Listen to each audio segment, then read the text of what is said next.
E olha, falando de coronavírus, o Reino Unido aprovou a vacina da Pfizer para uso emergencial. A população deve começar a ser vacinada já na próxima semana.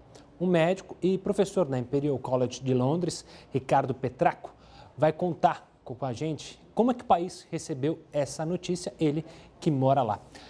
Ricardo, obrigado pela participação aqui conosco. Você será um dos primeiros a tomar a vacina aí por justamente estar trabalhando na saúde. Eu queria saber primeiro uma questão que sobe muito aqui no Brasil, sobre obrigação ou não de vacina.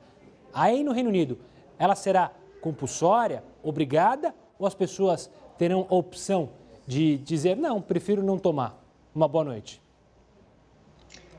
Boa noite, obrigado pelo convite. É uma excelente pergunta e uma que se debate muito aqui. Na verdade, o governo lançou leis novas em abril e maio para ter o poder de enforçar algumas leis sobre a população, principalmente no que se refere ao isolamento social. Mas essa lei é bem clara, que ela não interfere na capacidade do indivíduo de tomar a decisão de se vacinar ou de receber algum tipo de tratamento. Então, agora, até então, não existe nenhuma lei que obrigue nenhum cidadão a se vacinar. E, Ricardo, eu vou passar agora a bola para o Heródoto Barbeiro, que está aqui com a gente também, para participar dessa nossa conversa. Boa noite, professor. Olá, obrigado, Gustavo. Deixa eu aproveitar então e perguntar para o professor Ricardo. Professor, essas vacinas vão ser pagas ou elas serão distribuídas gratuitamente pelo Sistema Único de Saúde aí do Reino Unido? Elas vão ser totalmente gratuitas, pelo menos no começo. O controle total vai ser central do Sistema Único de Saúde, do NHS, e talvez no futuro exista a possibilidade do sistema privado entrar e comprar algumas doses para vender para determinados grupos que queiram fazer isso mais cedo, mas pelo que eu saiba, no começo vai ser totalmente controlado pelo NHS e gratuito. Ricardo, e a confiança da população justamente na vacina? A gente sabe que mundialmente se criou-se um grupo anti-vacina, não só relacionada à Covid-19, é bom lembrar. Como é no Reino Unido? As pessoas estão confiantes nessa vacina? É bom lembrar que a vacina ela tem uma forma diferente, né? Essa vacina que será usada aí em Londres.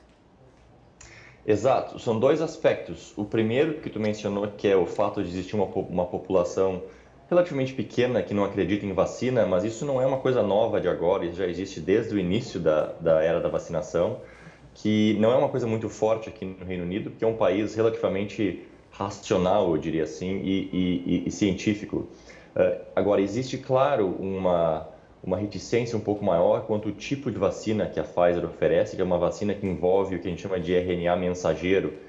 Existe algum tipo de interferência com a nossa manipulação genética na produção de anticorpos. Não é uma vacina tradicional que oferece o antígeno do vírus diretamente.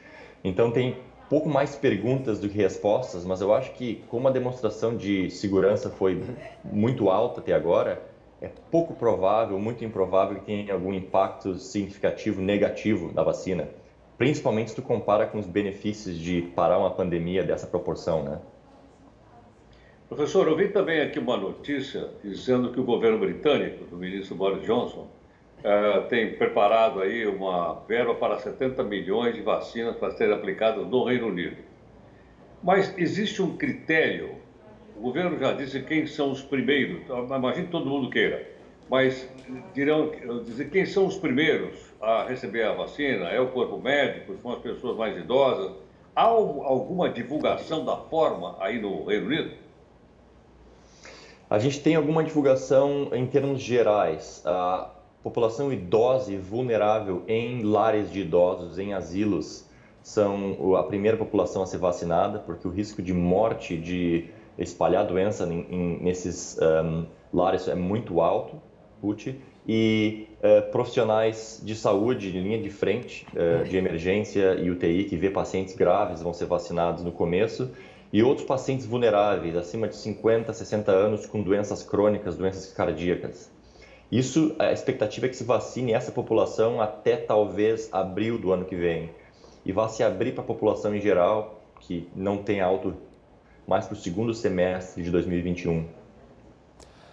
Doutor, eu queria saber como é que está a situação. A gente, claro, recebe as informações sobre como anda a pandemia no Reino Unido, mas você que trabalha, de fato, tudo bem que não trabalha no front, né? Mas é alguém que está nos hospitais e acompanha essa movimentação das pessoas que acabam contraindo a doença. Como é que está a situação dos hospitais no Reino Unido? Está controlado? Há, óbvio, uma preocupação para que não se espalhe maior, mas como é que está a situação? Exato, existe uma regionalidade muito forte aqui. A primeira onda em maio, em abril, acometeu Londres e o sul da Inglaterra de forma muito forte, que é quando a gente foi acometido, as UTIs estavam lotadas, faltou equipamento de segurança e o resto do país estava meio protegido.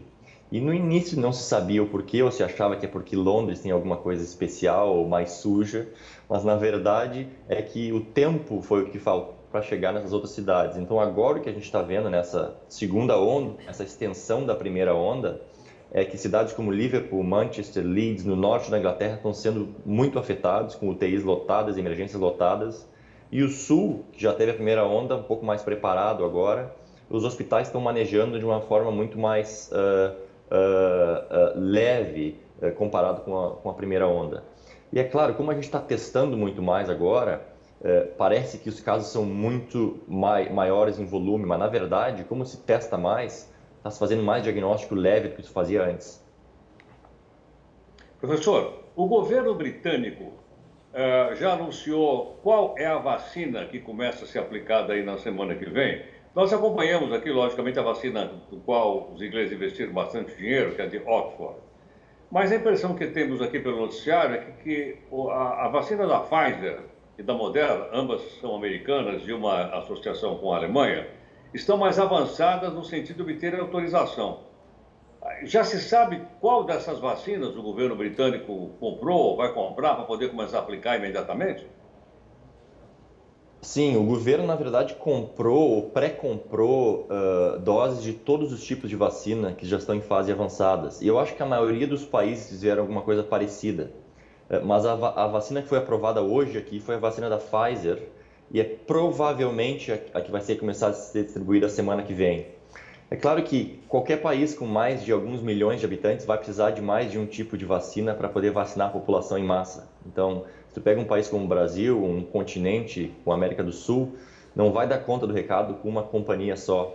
E é por isso que a gente tem que estar de braços e coração aberto a todas as indústrias e todo tipo de vacina que vai ser necessário para parar essa pandemia global, todas elas juntas para poder controlar o vírus, né?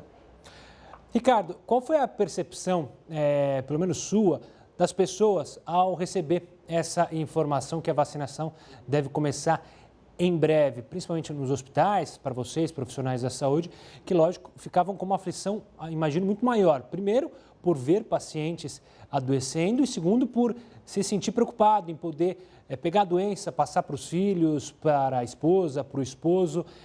Houve um alívio aí no Reino Unido com essa informação divulgada hoje pelo governo? Olha, eu acho que sim. De maneira geral, a resposta foi muito positiva. O interessante é que a gente recebeu o e-mail do hospital ontem avisando que existiria um sistema que seria colocado para oferecer a vacina para nós, profissionais de saúde do hospital. E no outro dia, que foi hoje de manhã, o governo anunciou a aprovação da vacina.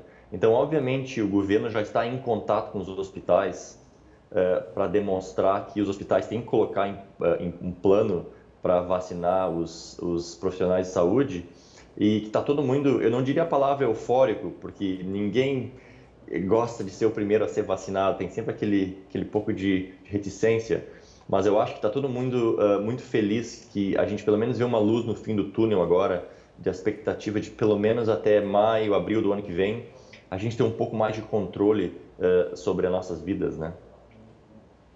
Professor, o fato da vacina da Pfizer, que foi citada agora há pouco, ter que ser mantida a 70 graus negativos, isso causa algum constrangimento aí no Reino Unido?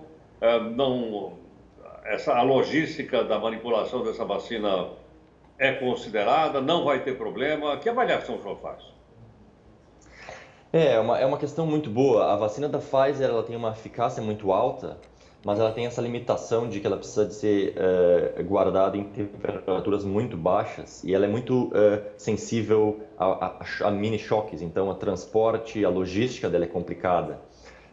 Mas eu acho que num país relativamente pequeno e rico como o Reino Unido, a distribuição de freezers de menos 70 graus para locais que consiga atingir uma proporção grande da população regional, eu acho que não vai ser tão complicado. É claro que vão existir limitações, vão ter problemas no caminho, mas eu imagino que esse problema seja muito maior em países continentais como o Brasil, por exemplo, Estados Unidos e países quentes, em que se tem dificuldade em chegar a localizações remotas.